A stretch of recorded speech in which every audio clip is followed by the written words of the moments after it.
As a freshman entering this campus, I was just praying to graduate, to have a good college experience and to be able to get a job so that I could take care of myself and eventually my family. I never would have imagined that I would ever be a president of this Alumni Association. I think when John Turner and Warner Alford called me into the office, my first thought was, what committee are they getting ready to ask me to work on now? And literally when they mentioned if I would be willing to consider being president-elect, I think I didn't even answer, I didn't respond, because I think for me it was, let me make sure I heard what they asked, because I don't want to respond to the wrong question. And again, it was such a surprise. It was such a tremendous honor, and I felt such a privilege to be asked to serve my university in this way.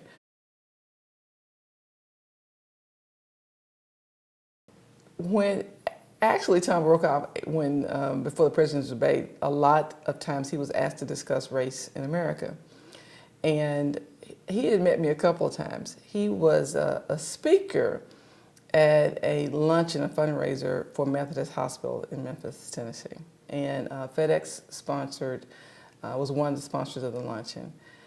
He just happened to mention that after the luncheon, he was headed to Ole Miss to the football game.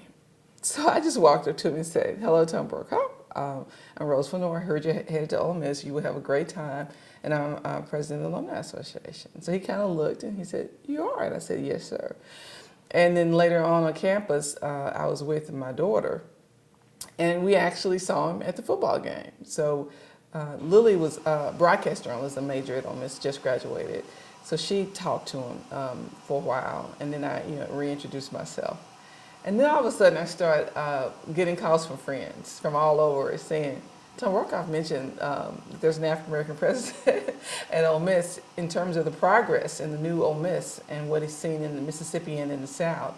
And so I started getting little notes. And again, when he was in Memphis and spoke, and then when he came to Ole Miss to actually do the forum he held at Fulton Chapel, he mentioned it again. And I was sitting there and people looked around and goes, "Tell him your name," because he just said the president is an African American, and they screamed, "Tell him your name is Rose."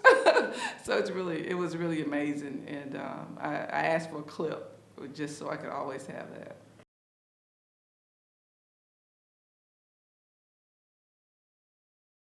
How I felt, I really thought about Harry Belafonte when I was named president.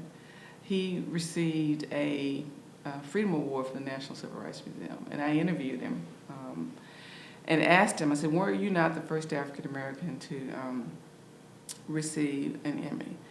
And he said, "Yes, I was, but that's not important to me." He said, "Rose, what's important is that you do what you can to make sure there's a second and a third, and that we reach a time in history when nobody else ever talks about the first, because there have been so many people who represented that entity well." And that's really how I felt. I remembered that always, that you want to do the best job possible, you want to serve the university well, and hope that opportunities are open to many more people.